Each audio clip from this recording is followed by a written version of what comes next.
우리가 지난주에 살펴본 것처럼 성경에 보면 하나님은 목자로 그리고 사람을 양에다 비유할 때가 많다라는 것을 살펴봤죠.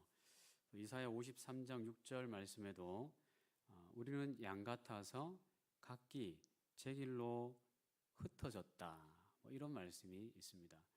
우리는 양 같아서 각기 제 길로 갔거늘, 이렇게 하나님은 목자로 그리고 우리는 양으로 비유가 될 때가 많다라는 거죠. 특히 이사야서 53장 6절 말씀, 방금 제가 읽어드린 말씀을 보면 이 양들의 특징이 각기 제 길로 흩어졌다는 묘사를 볼 때 그냥 제 마음대로 하고 싶은 대로 통제가 되지 않고 막 이렇게 흩어진다라는 특성이 있는 것 같아요. 그래서 이 양이라는 이런 특성들 때문에, 이 양이라는 동물이 가지고 있는 특성 때문에 목자가 옆에서 챙겨주고 보호해주지 않으면 제대로 살지 못하는 그런 특성을 가지고 있는 동물이 양으로 묘사가 되고 있습니다. 그래서 양에게는 인도하는 목자가 필요하고 또 그들을 지켜주는 울타리가 필요한 것이죠. 하나님께서 택하신 백성을 어떻게 이끌어 주시고 보호하십니까? 구약 시대에는 선지자를 보내서 하나님의 말씀을 전하시고 또 제사장들을 통해서 하나님의 보호하심, 죄 사함의 은혜를 경험할 수 있도록 그들을 지켜주셨어요. 구약 시대 때 선지자들, 제사장들을 통해서 하나님의 그 목자 되심을 이렇게 행했고, 신약 시대 때는 어떻게 했습니까? 신약 시대 때는 예수님께서 친히, 하나님께서 친히, 삼위일체 하나님께서 친히 그 성자 하나님의 몸이 성육신으로 인간의 몸을 입고 우리에게 오셔서 하나님의 양떼들을 친히 선지자처럼 말씀을 전하시고 제사장처럼 그들의 죄를 사해 주시고 하셨다라는 것이죠. 그래서 예수님께서 친히 돌보아 주셨습니다. 그리고 오늘 본문 말씀을 보시면 우리는 그의 백성이요 그의 기르시는 양이로다. 여호와가 우리 하나님이신 줄 너희는 알지어다. 그는 우리를 지으신 이요, 우리의 창조주시라는 거죠. 시편 100절 3절. 우리는 그의 것이니 그의 백성이요 그의 기르시는 양이로다. 이렇게 말씀하고 있습니다. 이 목자와 양의 관계를 또 드러내는 구약의 중요한 또 말씀인데요. 목자와 이 양의 관계에서 중요한 것은 양에게 목자의 손길이 필수적이다라는 것이에요. 양들은 그냥 자연 상태에서 내버려 두면 제 길로 그냥 제 좋을 대로, 그게 독초가 있는 곳인지도 모르고 낭떠러지가 있는 곳인지도 모르고 이리떼가 숨어 있는 숲인지도 모르고 그냥 막 간다라는 거예요. 그래서 이 양들은 목자의 손길이 없으면 제명에 못 산다, 제명에 못 죽는다는 것이죠. 그러면 왜 하나님께서는 이렇게 친히 목자가 되셔서 백성들을 양으로 이렇게 기르셔야 했을까? 우리도 똑같이 그 양처럼 그런 특성을 갖고 있다는 거예요. 목자의 도움이 없이는 제대로 살지 못하는 이 양떼들처럼, 이 양이라는 동물들처럼 저와 여러분들도 목자이신 하나님의 그 보호하심과 도우심이 없으면, 그것이 지속적으로 우리에게 공급되지 않으면 우리는 금방 독초가 있는 곳으로, 눈에 보기는 좋아도 그게 독인지 모르고 그걸 막 먹으러 달려가고, 그곳에 낭떠러지가 있는지 모르고 그쪽으로 막 달려가고, 또 이리떼가 늑대가 숨어 있는지도 모르고 그 바위 무더기로 막 간다라는 거예요. 우리가 그 양과 똑같은 존재이기 때문에 하나님께서는 친히 목자로서 우리를 지키시는, 양인 우리를 지키시는 일을 하신다라고 성경이 가르치고 있다라고 말씀드렸습니다. 여러분 성경을 한번 찾아볼까요? 한 두세 개 오늘 찾아볼 텐데요. 요한복음 10장 10절 말씀을 한번 찾아보시죠. 요한복음 10장 10절 말씀, 신약성경 163면에 있는 요한복음 10장 10절 말씀, 신약성경 163면에 있는 요한복음 10장 10절 말씀, 우리 한 목소리를 한번 읽겠습니다. 시작. 도둑이 오는 것은 도둑질하고 죽이고 멸망시키려는 것뿐이요 내가 온 것은 양으로 생명을 얻게 하고 더 풍성히 얻게 하려는 것이라. 아멘. 여기 요한복음 10장 10절 말씀을 보니까요, 도둑이 오는 것은 도둑질하고 죽이고 멸망시키려는 것이다 라는 말씀에서 이 도둑이 누구를 일컫는 걸까요? 도둑은 본질적으로 악한 원수 마귀를 지칭하는 것이죠. 그래서 이 원수 마귀가 양떼들을 죽이고 멸망시키려고 하고 있다라는 말씀을 하고 있습니다. 그러니까 양들 주변에는 양들의 생명을 노리고 있는 늑대들, 이리들, 곧 도둑이 있다라는 것이죠. 사단이 하나님의 양떼를 노략하기 위해서 우는 사자처럼 그 양떼 주변을 맴돌다가 공격을 한다라는 거예요. 그런데 여러분, 이 본질적인 의미로는 이게 이 도둑이 사단을 의미하지만 이 문맥 속에서 이것을 해석하면요, 요한복음 10장이라는 문맥 속에서 이 도둑은 누구를 의미하냐면 당시에 이 거짓 교사들, 거짓 목자들을 말하는 거예요. 그러니까 거짓된 종교 지도자들, 종교인들을 말하는 겁니다. 당시에 바리새인들, 사두개인들, 그리고 대제사장, 이런 종교 지도자들이 도둑이다라고 이 말씀의 문맥이 가리키고 있는 거예요. 본질적인 의미는 악한 사탄 마귀를 뜻하지만 이 문맥 속에서의 해석은 그 사탄 마귀가 유혹하고 악한 마음으로 양을 노략하고 있는 종교 지도자들이 바로 도둑들이다, 이렇게 말씀하고 있는 것이죠. 예수님 당시에 이 종교 지도자들은요, 하나님의 양들을 제대로 목양하지 않고 자신들의 입속을 챙기기에 급급했습니다. 하나님의 아들 예수 그리스도가 실제로 그들 눈앞에 나타나서 많은 사람들의 억눌림을 풀어주고 병을 고치시고 가난한 자를 부욕케 하는 천국 복음을 선포할 때 이 종교 지도자들이 어떤 반응을 보였습니까? 이 예수님이 눈앞에 나타났음에도 불구하고, 그들이 기다리던 구원자 메시아 예수 그리스도가 눈앞에 나타났음에도 불구하고 그 예수님을 볼 수 있는 눈이 가리워져 있었어요. 왜 그렇습니까?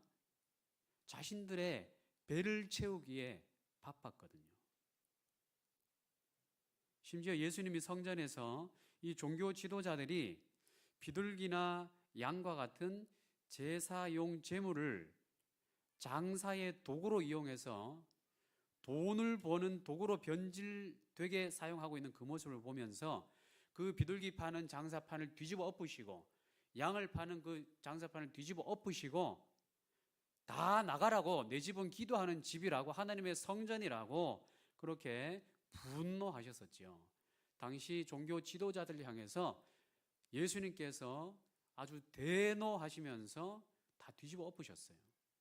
그러니까 얼마나 당시의 교회 지도자들이 악한 삶을 살고 있었는지, 예배 드리러 온 사람들의 그 재물을 트집 잡아가지고 이것은 여기 흠이 있고 이것은 이게 부족하고 내가 준비한 이걸로 다시 사라, 그렇게 해가지고 고가로 그걸 받아가지고 그 돈을 챙기고 그런 종교 장사를 하고 있었다는 얘기예요.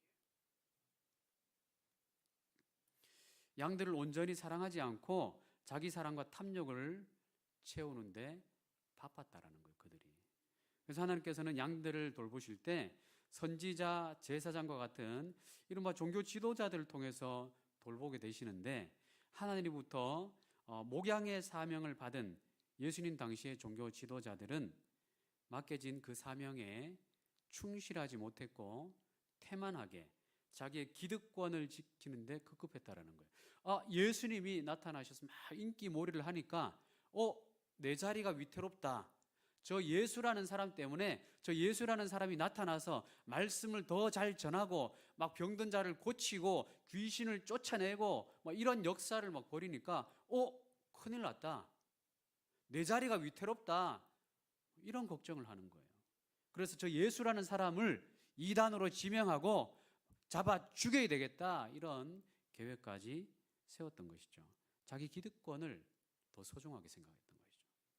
참 생명이신 예수님을 보여주는 일에는 완전히 눈이 가리워져 있는 당시의 종교 지도자들.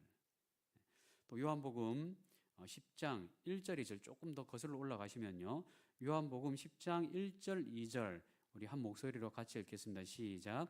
내가 진실로 진실로 너희에게 이르노니 문을 통하여 절도요 강도요 문으로 들어가는 이는 양의 목자라. 아멘. 여러분, 지금 이 말씀에서는 아까 요한복음 10장 10절에서는 도둑으로 지칭하며 종교 지도자들을 그 도둑이 도둑질하고 죽이고 멸망시키는 일을 하고 있다, 이렇게 했었는데, 그 도둑이라는 단어를 지금 이 1절 2절에서는 어떤 단어로 받고 있습니까? 문을 통하여 양의 우리에 들어가지 아니하고 다른 데로 넘어가는 자는 절도요 강도라. 절도요 강도, 이 단어들이 10절에 가서는 도둑으로 표현이 되어 있는 거예요. 누가 절도고 누가 강도라고 말씀하고 있는 것입니까? 양의 우리에 들어갈 때 그 양의 문으로 들어가지 않고 울타리로 넘어가거나 뭐 땅을 파고 들어가거나, 뭐 땅을 파는 건 힘들겠지만 하여튼 양의 문으로 들어가지 않고 울타리로 넘어가면 이건 도둑이다. 목자는 그렇게 들어갈 일이 없다. 목자가 아니라, 양을 돌보는 목자가 아니라 이 양을 내 이익을 취하는 도구로 사용하기 위한 사람, 절도, 강도는 양의 문으로 들어가지 않고 타넘어 들어가서 그 양을 도둑질해 간다는 것이죠. 그런데 10장 2절 말씀은 문으로 들어가는 이는 양의 목자라, 이렇게 말씀하고 있습니다. 이 문으로 들어가는 사람이 양의 참된 목자다라는 것이죠. 또 조금 더 내려가서 요한복음 10장 7절 말씀 한번 같이 한번 읽어볼까요? 요한복음 10장 7절 시작. 그러므로 예수께서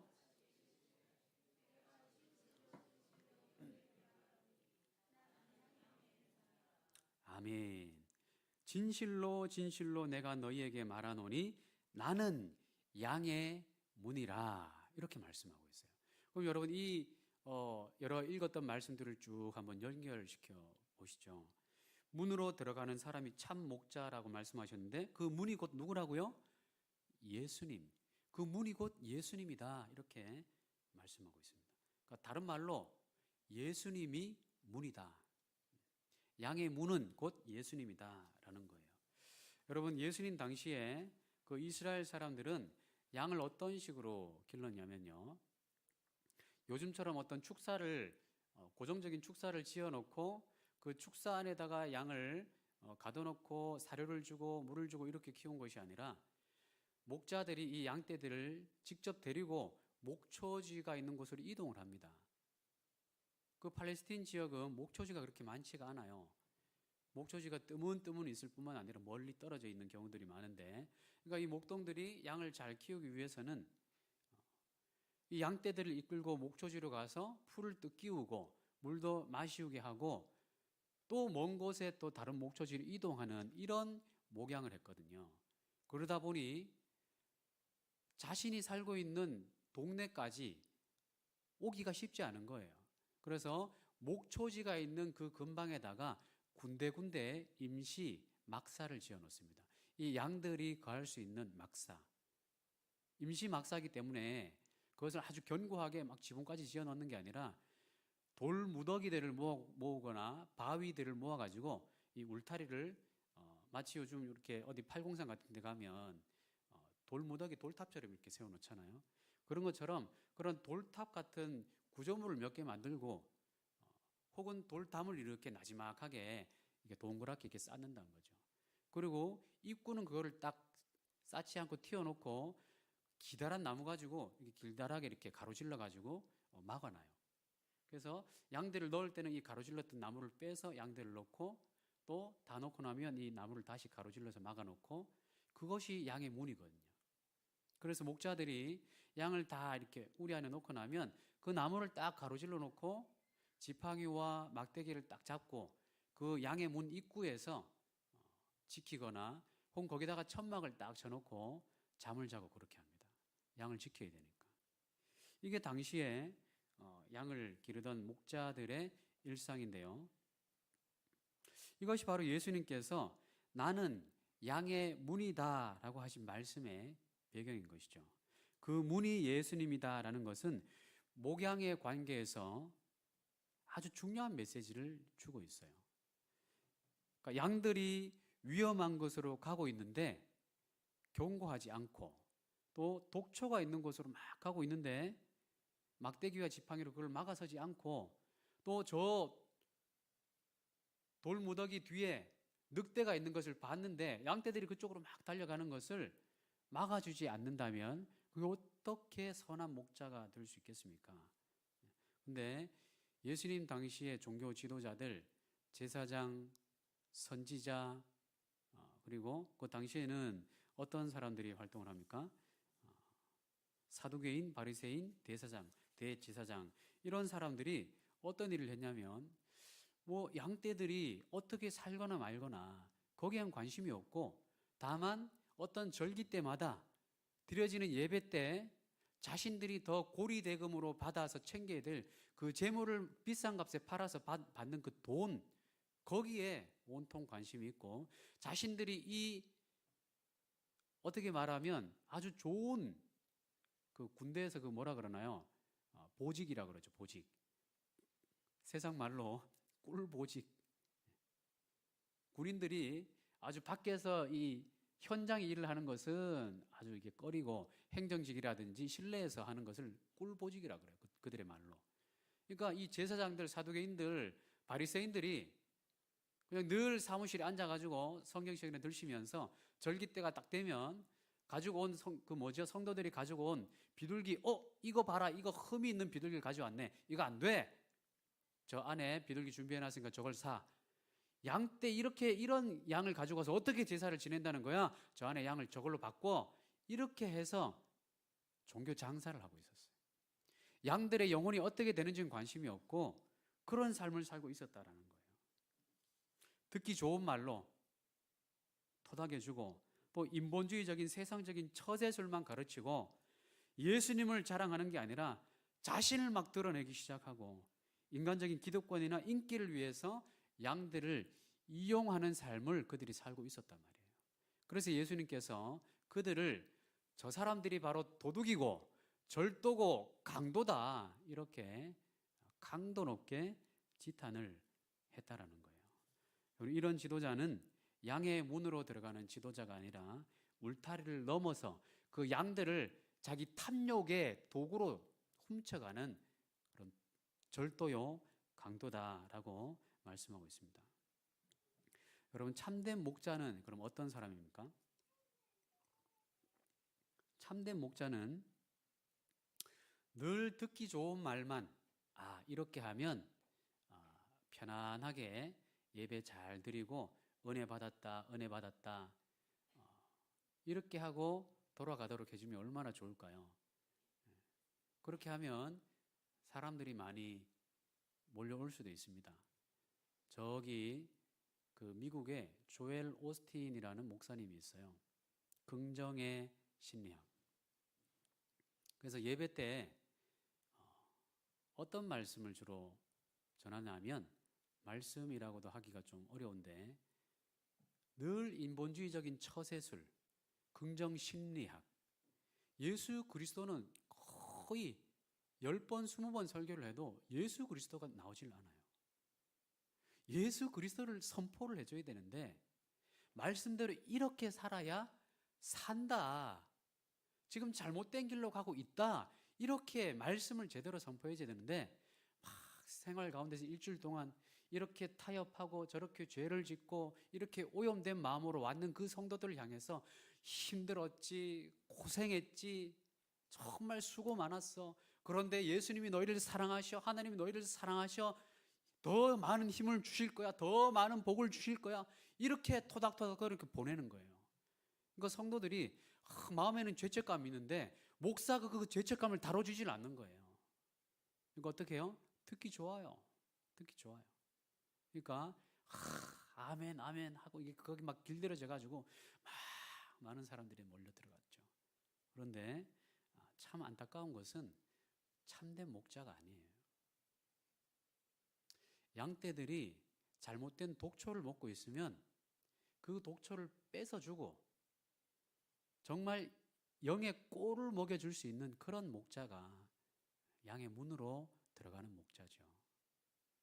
양떼들이 잘못된 길로 가고 있는 게 눈에 보이면 그 길이 잘못된 길이라고, 그 길로 가면 망한다고, 영혼이 살려면 이 길로 돌이키라고 그렇게 말씀을 선포를 해줘야 되는 거예요. 그게 예수님을 전하는 참된 목자다라는 것이죠. 마틴 로이드 존스 목사님이 목회자의 소명에 대해서 이런 말씀을 했습니다. 여러분은 목회자가 아니기 때문에 별로 와닿지 않으실지 모르는데요, 여러분의 목회자가 얼마나 중요한지를 여러분 아셔야 돼요. 왜 그렇습니까? 목회자를 어떤 사람을 만나느냐에 따라서 굉장한 일이 벌어져요. 선생님을 잘 만나야 되죠. 친구를 잘 만나야 되죠. 중요합니다. 선생님을 잘 만나면 학창시절에 좋은 길로 갈 수가 있어요. 인생에 좋은 가르침을 받을 수가 있죠. 좋은 친구들을 만나면 살아가는 동안에 정말 좋은 동력을 할 수가 있습니다. 그런데 목자를 제대로 못 만나면 어떤 일이 일어날까요? 목자를 제대로 못 만나면 영원을 손해볼 수가 있어요. 목회자는 여러분의 영혼과 영원이라는 시간을 책임지는 사람이거든요. 그러니까 목자를 제대로 만나는 게 얼마나 중요한지 몰라요. 이 말씀 전하는 저는 사실 이 말씀 전할 자격이 없는 사람인데, 그래서 제가 몇 주 전에 말씀드렸잖아요. 이 말씀 전하기에 굉장히 망설이신다고, 두렵고 떨리다고. 저도 부족한 게 너무 많죠. 그래서 여러분이 목자를 위해서 기도를 많이 하셔야 돼요. 참된 목자를 만나게 해달라고. 그냥 내가 독초를 먹고 있고 잘못된 길로 가고 있어도 그냥 아이고 수고 많으십니다, 하나님 은혜 주실 겁니다, 눈 감아주고 토닥거려주고 격려해주고 긍정 심리학이나 얘기하고 인본주의적인 처세술이나 얘기하면 여러분의 영혼은 죽어요. 영혼이 죽어버린다고. 그러면 저는 하나님의 심판대 앞에 가서 종아리 죽도록 맞고 내가 너를 모르겠다 이렇게 할 수도 있는 거예요.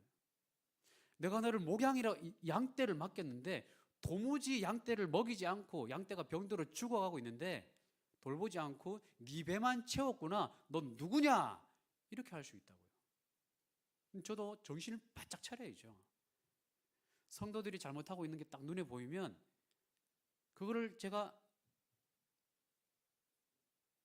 가슴 속에만 갖고 있고 기도만 하고, 물론 기도만 하죠. 기도를 하죠.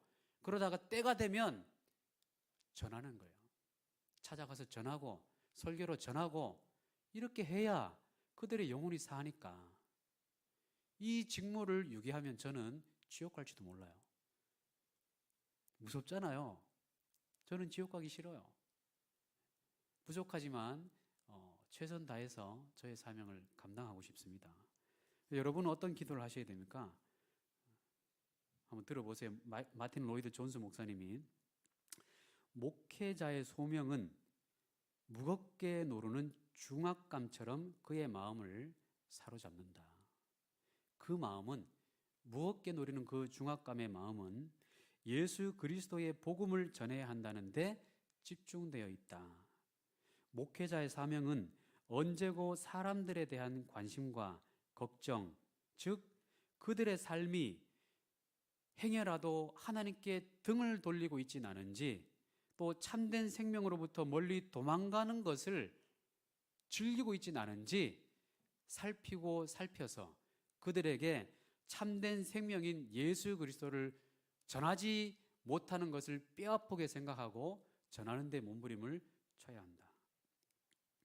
그들의 하나님 아버지의 마음을 메시지로 전하지 않고는 견디지 못하는 마음의 소원이 중압감으로 가슴속에 있는 사람, 목회자, 설교자라고 하는 거예요.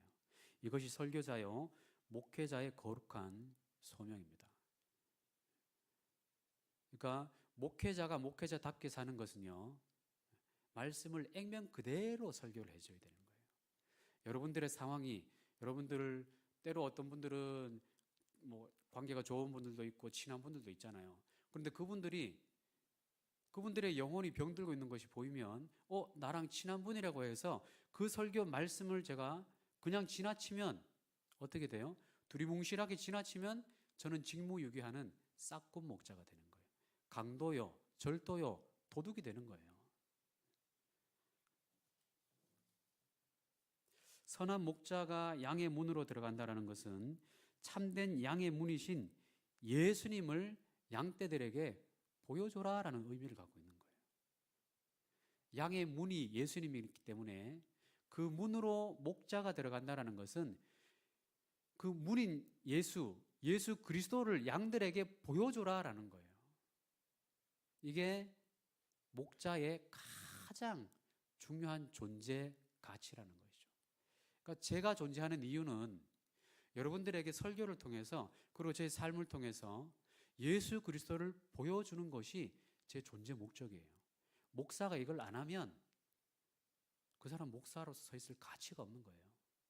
그냥 긍정 심리학을 얘기해주고 심리나 막 이렇게 얘기해서 마음을 위로해주고 인기몰이를 하고 제 기득권을 어떤 위해서 그렇게 하고 있다. 그 사람은 오늘 본문에 따르면 절도요, 강도요, 도둑이죠. 그러니까 예수님을 만난 체험이 이 목회자에게는 필수 중에 필수예요. 왜요? 예수님을 전해야 되니까. 양들에게 예수님을 전해야 되니까. 예수님을 전해야 되는데 목회자가, 설교자가 예수님을 안 만나고 어떻게 그걸 전할 수가 있겠어요? 그러니까 목회자로 세워지는 이 부르심은요, 그 사람의 어떤 학식이나 그 사람의 어떤 인격이 좋으면 참 좋겠지만 그 사람의 인격이 중요한 것도 아니요, 그 사람의 학벌이 중요한 것도 아니요, 그 사람의 어떤 스펙이 중요한 것도 아니고 그 사람이 정말 그 영혼 깊이 예수 그리스도를 만나는 체험을 했는가, 그래서 그 예수님을 만나고 내 죄된 모습을 그 예수님 앞에 무릎을 꿇었는 사람인가, 그 하나님의 말씀 앞에 내 영혼을 굴복시킨 사람인가, 그 경험이 있는 사람인가, 그것이 목회자의 부르심이라는 거예요. 그 경험 없이는 목회 사명을 제대로 감당할 수가 없어요. 왜요? 예수님을 전해야 되기 때문에. 살아계신 예수님을 만날 때 어떤 일이 일어나는지를 전해야 되는데 그 체험이 없이 어떻게 전할 수가 있겠습니까? 그래서 여러분 기도를 많이 하십시오. 저라는 목자가, 여러분의 목자가 예수님을 많이 체험하고 예수님을 많이 전할 수 있도록. 제가 언젠가 그런 말씀을 드렸죠. 저는 목회자로 부르심을 받고 처음에 겁도 없이 하나님, 제 인생을 하나님 앞에 드리겠습니다. 제 인생을 하나님 앞에 번제처럼 드리겠습니다. 그래서 과거에 어둠에 갇혀서 대인 기피증과 우울증에 갇혀서 자살하려고 하는 사람들에게 제가 찾아가서 생명이신 하나님을 전하는 그 일을 제가 하겠습니다. 평생 그 일을 하겠습니다.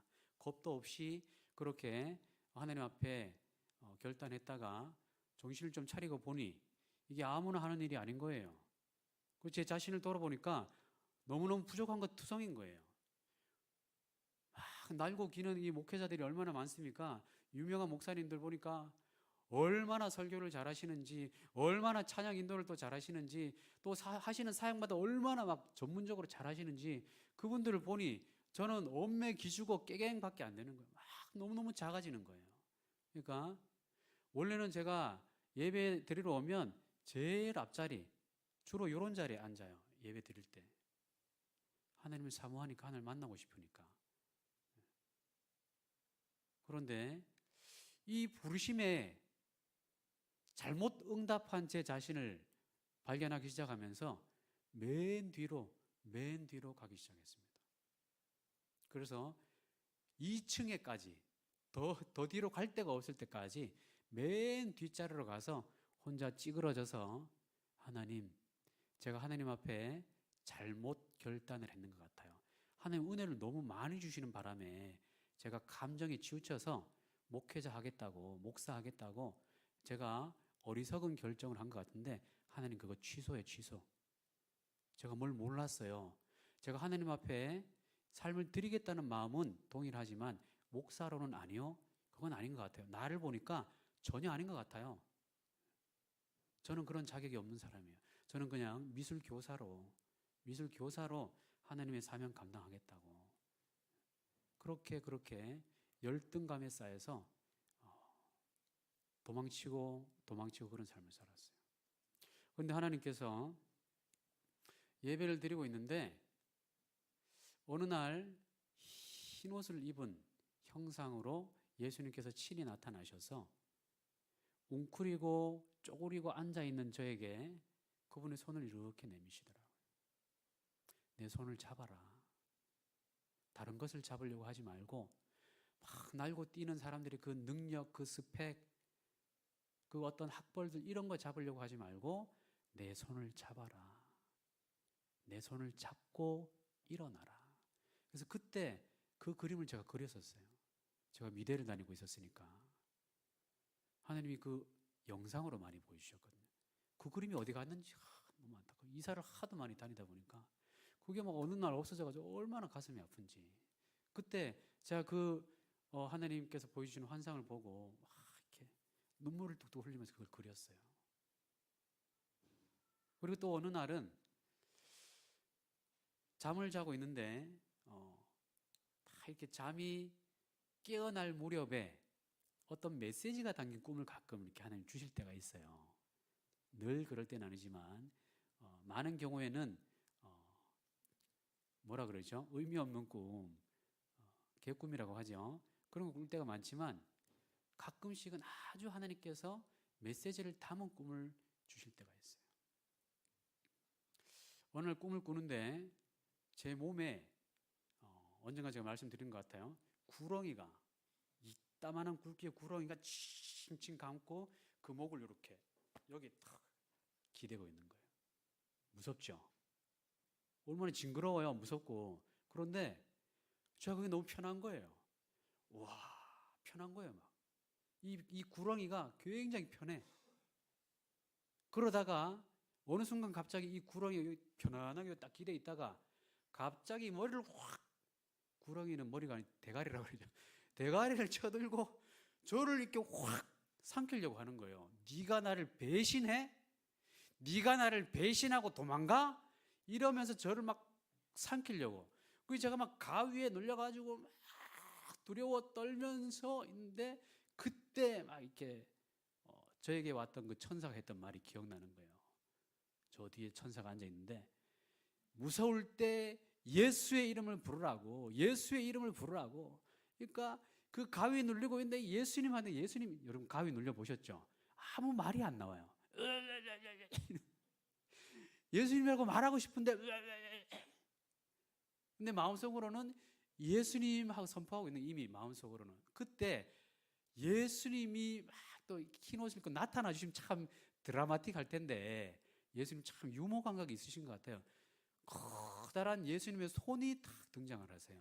그래서 그 예수님의 손에 커다란 가위가 더 있어요. 그 가위가 이 구렁이의 목을 촥촥촥 이렇게 자르시더라고요. 이 구렁이 목이 예수님의 손에 들려있는 가위에 댕강 날아가 버렸어요.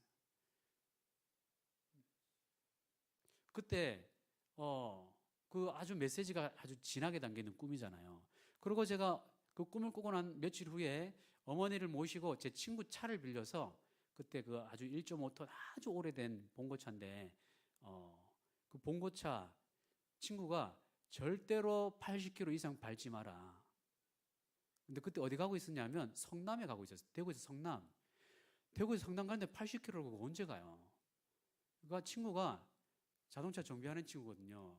저랑 처음에 정비 같이 시작했던 친구. 아직도 저 성서에서 하고 있어요. 그 친구가 절대로 80km 이상 밟지 마라. 차 퍼진다. 그래서 알았다. 그리고 그 차를 빌려서는 제가 어머니를 옆에 딱 모시고 딱 가고 있는데 거의 성남쯤 거의 수원쯤 가까이 갔을 때 편도 이제 4차선 도로인가 5차선 도로인가 그렇거든요. 경부선이 4차선인가 5차선인가 그렇잖아요. 그러니까 겁도 없이 트럭을 몰고 2차선으로 달리고 있었어요. 트럭은 여기 3차, 4차선 달려야 되잖아요. 겁도 없이 젊은 혈기에 2차선으로 막 가면서 80km, 90km 넘어도 괜찮네. 100km 넘어도 괜찮네. 110km도 괜찮구만. 120km도 잘 달리는구만 하면서 막 밟아서 갔어요. 그런데 갑자기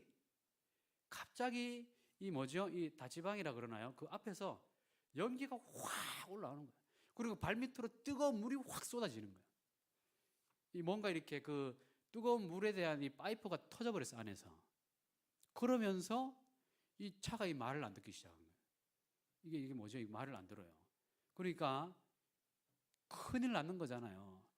그때 이 창문을 이쪽 창문을 딱 내려드리고 어머니도 막 쫄아가지고 막 벌벌벌벌 떨고 엄마 옆으로 엄마 옆으로 손 내면서 이렇게 날개지대 엄마 이렇게.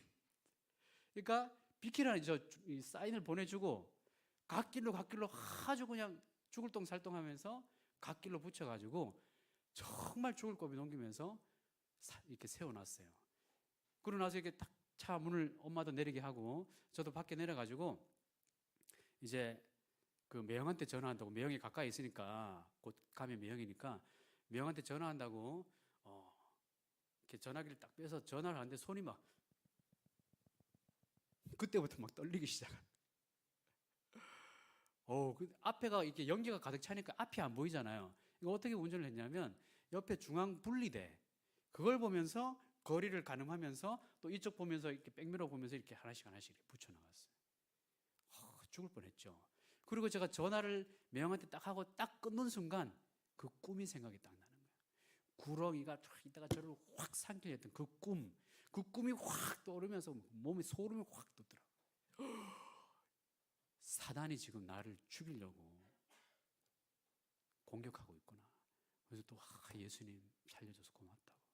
예수님 도와달라고. 내가 예수님 손 꼭 붙들게 해달라고.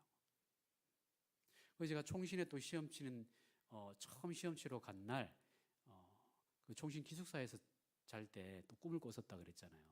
그건 거의 꿈도 아니에요.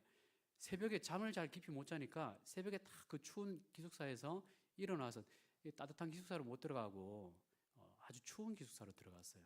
그 기숙사에서 2층 침대니까 2층 침대에서 새벽녘에 일어나려고 뒤척뒤척 하고 있는데 또 꿈을 꾸는 거죠.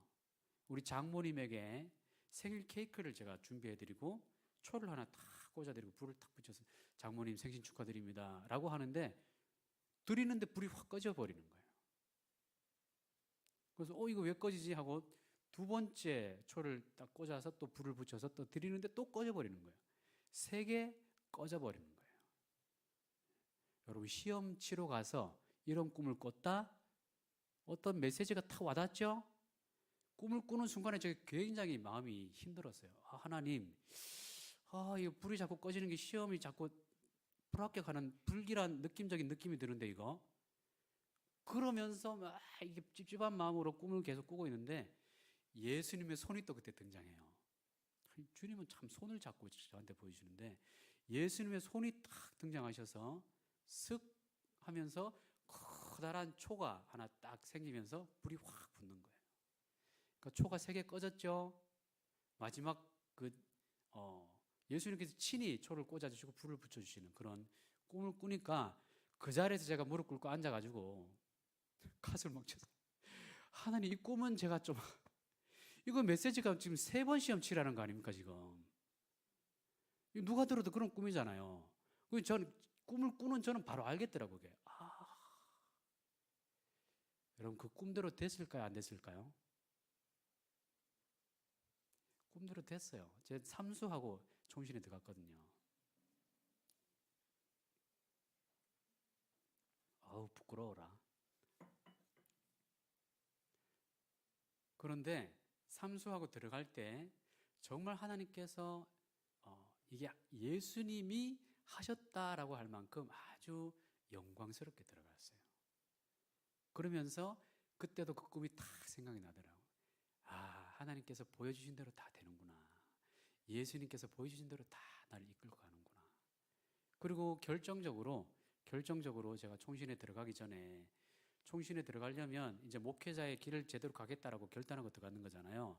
근데 그 전에 제가 도망을 치다가 미술 임용고시 시험을 준비하다가 이제 몇 달 남겨두지 않고 이제 마무리만 하면 되는 시점에서 어느 날 막 공부가 안 되기 시작하는 거예요. 글자들이 후루룩 올라왔다가는 후루룩 떨어지고, 새벽 6시부터 앉아서 밤 12시까지 앉아서 공부를 해도 책장 하나가 안 넘어가는 거예요. 어느 날부터.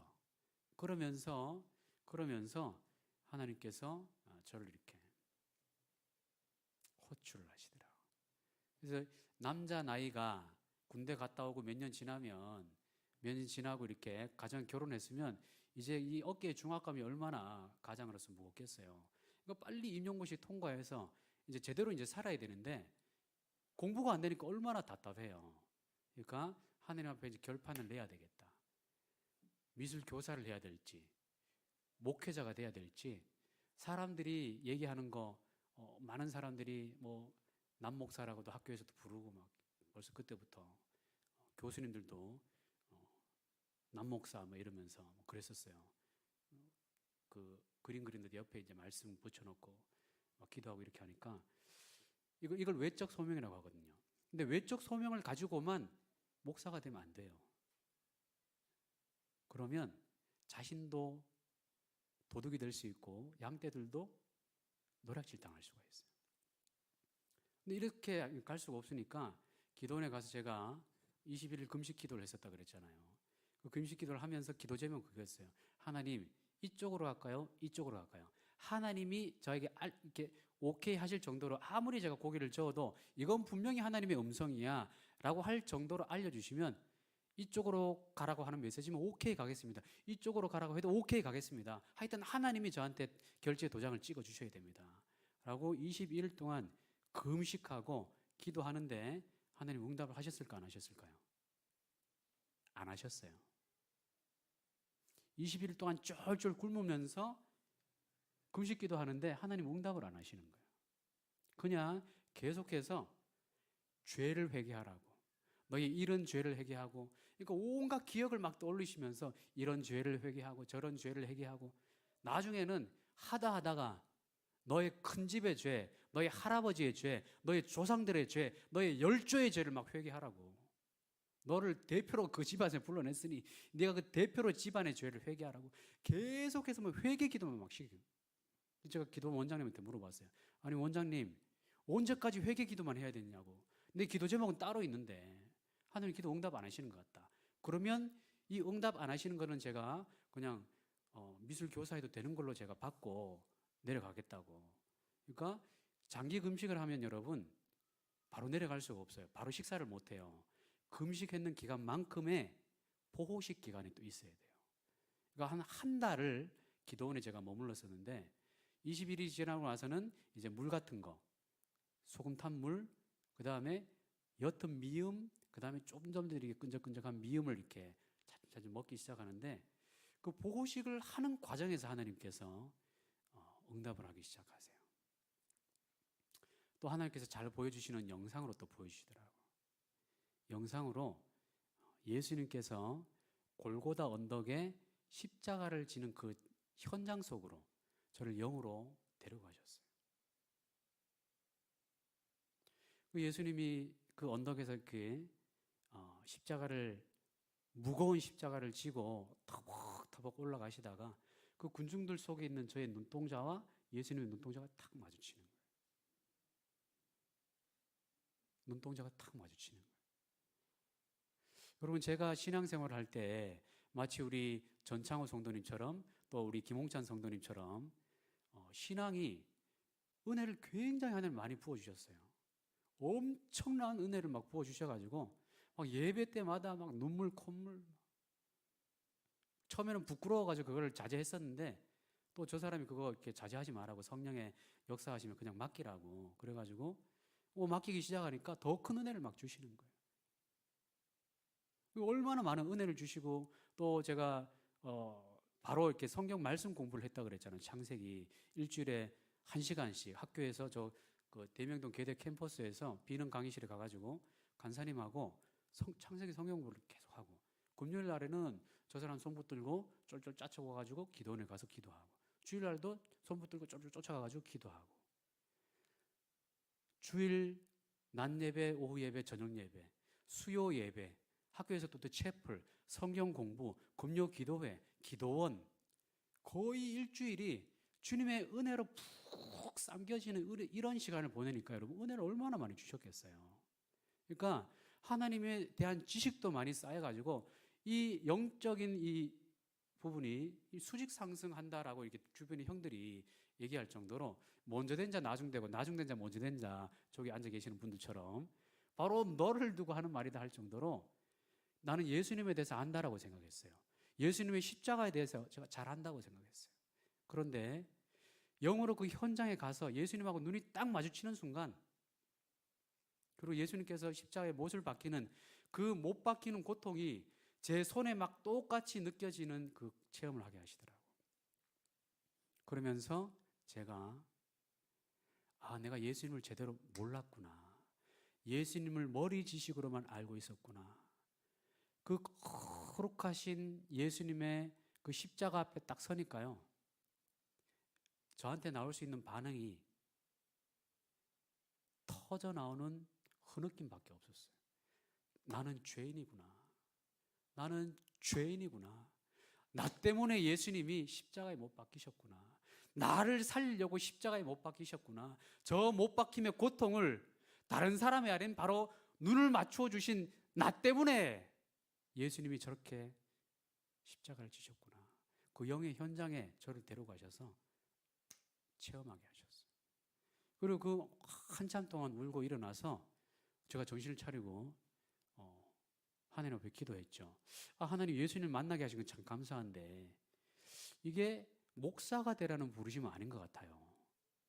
또 빠져나가기 시작하는 거죠. 왜냐하면 성도는 마땅히 예수님을 경험해야 되고 십자가를 경험해야 되지 않습니까? 그러니까 저를 성도로서 예수님을 체험한 거라고 받고 목사로서의 부르심은 아닌 것으로 제가 결론 내리고 이제 내려가겠습니다 라고 결론을 내렸었어요. 그런데 그 다음 날 이사야 6장의 말씀으로 또 저를 끌고 가세요. 그래가지고는 이 악한 길로 가고 있는 저 많은 내 아들, 딸들을 막아설 사람이 누구냐, 누가 나를 대신해서 갈고, 이 말씀이 임하기 시작하면서 그 현장이 또 열리기 시작하는 거예요. 수많은 구름대 같은 사람들이 한 곳을 향해서 일제히 막 달려가요. 먼지 구름을 막 일으키면서. 근데 그 앞을 이렇게 하나님 보여주시는데 천길 낭떠러지가 펼쳐져 있는 거예요. 근데 이 사람들이 이걸 못 봐. 그걸로 막 달려가고 있는 거예요. 그러니까 하나님이 우시더라고. 예레미야 애가에 통곡하는 선지자가 나오잖아요. 그 통곡은 하나님의 통곡이었어요. 하나님 막 통곡하시면서 저 안타까운 영혼들, 지옥 향해서 막 가고 있는 저 영혼들, 누가 나를 대신해서 저 앞을 막아설 수 있느냐. 하나님의 막 마음이 막 부어지기 시작하니까 피할 수가 없는 부르심이 막 임하더라고요. 그래서 저희의 부족함이나 저희 어떤 연약함이나 이런 것 때문에 부들부들 떨면서 하나님 나 이거밖에 없는데 어떻게 하죠? 어떻게 저 사람들 막아설 수 있죠? 십자가 보여줬잖아. 십자가 보여줬잖아. 저들 앞에 십자가를 보여주면 돼. 하나님 그 말씀을 하시더라고. 그게 목회자를 향한 하나님의 확실한 부르심이었어요. 그리고 여러 가지 환상을 더 보여주십니다. 시골길 다니면서 낚시를 이렇게 하게 하는데, 여기 낚시 좋아하는 분들 있죠.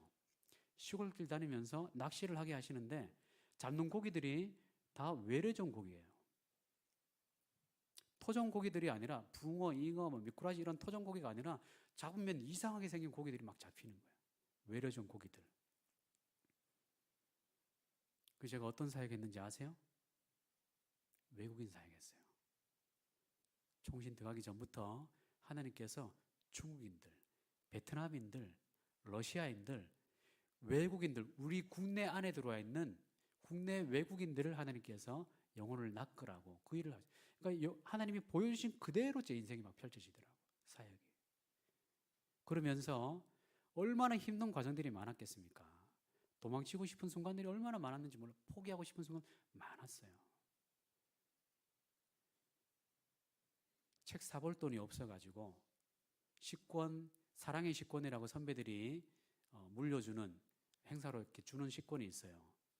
그거 가지고 아끼고 아껴서 굶고 해서 그거 동기들한테 팔아가지고 책 사서 보고 기숙사 들어갈 돈이 없어가지고 채플실 옆에 따로 마련되어 있는 한 평 1.5평짜리 그 기도실에 들어가가지고 1년을 제가 살았었거든요.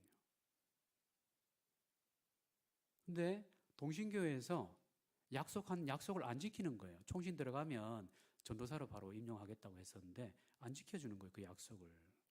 그러면서 간사 사례비만 주는 거죠.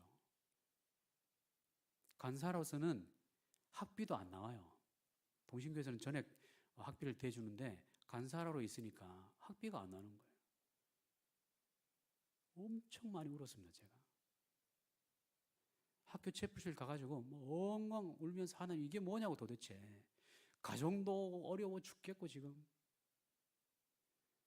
교회는 약속을 안 지키고 그만하겠다고. 내가 딴 데 가겠다고. 딴 데 가서 전도사 하겠다고 정식으로. 그런데 하나님께서 그 외국인들 또 보여주시면서 그 꿈을 보여주시면서 또 예수님으로 톡 나타나는 거예요. 내가 너에게 맡긴 양떼들인데 네가 이 양떼들 놓고 어디 간다는 말이야. 내가 너에게 맡겼어. 라고 말씀을 하시고는 가시는 거예요. 그러니까 여러분, 목자에게 이런 체험은요, 뿌리입니다, 뿌리. 어떤 어려움이 있어도 하나님께서 내게 맡기셨지. 저들은 하나님께서 내게 맡기신 양떼들이지. 그걸 딱 붙들면 도망치고 싶어도 도망칠 수가 없고 딴 거 하고 싶어도 딴 거 할 수가 없는 거예요. 그래서 여러분 목회자에게는요 예수님을 체험하는 게 필수적이에요. 십자가를 체험하는 게 필수적이에요. 여러분에게 이 십자가를 전해야 되거든요. 여러분 이런 체험을 제가 계속해서 할 수 있도록 목자를 위해서 기도하셔야 돼요. 여러분도 그런 체험을 할 수 있도록 또 기도하시고 저를 통해서 어쨌든 저를 통해서 하나님께서 여러분을 맡기셨으니까 여러분이 저를 통해서 예수님을 발견할 수 있도록 인도함을 받아야 되고 하나님께로 인도해야 되고 또 그 목자의 음성에 귀를 기울이고 또 때로 아픈 말씀이 떨어지더라도 때로 받기 힘든 말씀이 오더라도 그 말씀을 피하는 게 아니라 그 말씀을 내 영혼을 살리려고 지금 내 영혼을 살리려고 얼굴 붉히는 거 무릅쓰고 하는 설교구나. 엄청난 결단하고 하는 설교구나. 라는 것을 받으시고 그 말씀에 결단하시고 순종하시면 하나님께서 예수 그리스도를 체험하게 하는 복을 주시는 거예요. 여러분에게 이 아름다운 목양의 관계를 통해서 풍성한 하나님 아버지의 은혜가 양의 문이신 예수 그리스도를 통해서 여러분들의 삶 속에 깊이 스며드는 은혜가 있으시기를 예수님의 이름으로 축복합니다. 아멘. 이 시간 우리 잠깐만 한번 기도할까요? 저를 위해서 기도해 주시고요. 또 여러분을 위해